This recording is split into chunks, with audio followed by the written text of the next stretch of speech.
Turning now to new details we've learned today about the community's response to Thursday's shooting in Raleigh. This afternoon, Wake County commissioners honored the victims and thanked first responders for their bravery. They noted Wake EMS alone had nearly 20 crews providing life-saving medical care that night. Tomorrow, Democrats in the state legislature will hold a news conference calling for stricter gun measures in North Carolina. And as of this afternoon, GoFundMe sites for the victims and their families have raised a combined total of more than $143,000. And tonight, we're learning more about the weapons used during that attack. Raleigh police have been tight-lipped about the guns, but radio traffic is shedding new light on the suspect's firepower. WRAL's Joe Fisher is live outside the downtown Raleigh police precinct with this new information. Joe?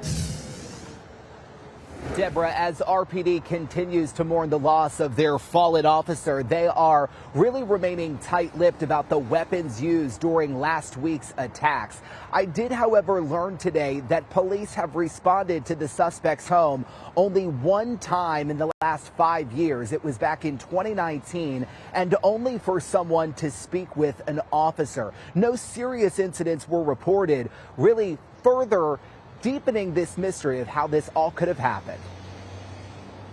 4 days after a 15-year-old shooting suspect terrorized Raleigh's Hedingham neighborhood, many questions remain. All of us have lots of questions about why this happened, how this happened, and I think more of that will be able to be revealed in the coming days. RPD Chief Estella Patterson has not addressed the public since Friday morning. The department has still not confirmed how many guns and what type of guns were used in the attack that killed 5 innocent people. How did he get the gun? That is part of the investigation that is ongoing. The teenage suspect, Austin Thompson, remains in the hospital. Sources say he has a gunshot wound to the head, but RPD has not said if he shot himself or if officers opened fire during a standoff. In a few minutes, we're going to use a robot to try and move a firearm that he has out of the way. Sources tell WRAL the suspect had at least 2 guns.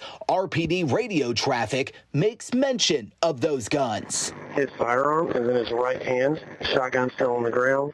He's still trying to pull the trigger and nothing's happening. After the school shooting in Uvalde, Texas, and the mass shooting at a parade in Illinois this summer, it took law enforcement just 1 day to release information about the weapons. As is protocol with the city of Raleigh, we will produce a 5-day report that will be coming with all the facts and information that we're able to provide. It'll likely provide answers, but little relief to a community still drowning in grief.